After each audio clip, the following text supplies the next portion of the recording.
আসসালামু আলাইকুম রহমতুল্লাহি ওয়া একটা বার্তা আপনাদেরকে পৌঁছাতে চাচ্ছি। কদিন ধরে অনেক সোশ্যাল মিডিয়ায় আমরা দেখছি আবুল হাসান নামে ভাইটি যে তাকে কেউ রিপোর্ট মেরেছে বা ফেক স্টার দিয়ে ফেক রিপোর্ট দিয়ে তাকে ব্ল্যাকমেইল করেছে, সে আত্মহত্যা করেছে। আমরা অনেক রকম অনেক শুনছি।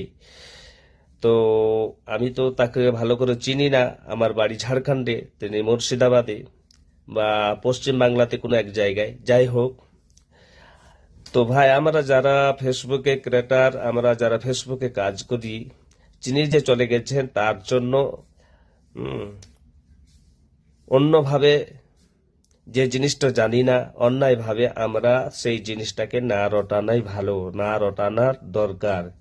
কেননা আমরা কেউ কিছু জানি না উনি কেন মারা গেলেন, কোন ধিক্কারে, কোন ব্ল্যাকমেলে সে ফাঁসি নিল, কিসের জন্য নিল, আমরা তার অন্তরের কথা, তার ভিতরের কথা কেউ জানি না।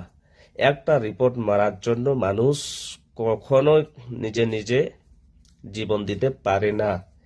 কেননা ফেসবুকে তো স্বাভাবিক কপিরাইট আসবে, রিপোর্ট মারবে, ফেসবুকে ইস্যু আসবে, অনেক রকম আসবে, তার সমস্যা আছে, আবার সমাধান হয়ে যাবে। কিন্তু একটা রিপোর্ট মারার জন্য যে তিনি এত বড় ক্ষতি করবে, এটা একটা চিন্তার বিষয়। এটা কখনো হতে পারে না। এই জন্য কেউ অযথা অন্যায়ভাবে এই কথাগুলো রটাবেন না। আর একটা কথা মেনে নিলাম, যদি ওই ভাইটিকে কেউ যদি রিপোর্ট মেরেছে, বিনা কারণে রিপোর্ট মেরেছে, তার অন্তরে আঘাত লেগেছে, সে হয়তো ধিক্কারে ফাঁসি নিয়েছে বা কোনো অন্য পদ্ধতিতে সে আত্মহত্যা করেছে, তো সেই রিপোর্ট করনেওয়ালা ভাইকে উদ্দেশ্য আমি বলছি, তুমি যে রিপোর্ট মেরেছো, তুমি তো দেখতে পাচ্ছ সোশ্যাল মিডিয়ায়, তুমিও দেখতে পাচ্ছ সে মারা গেছে।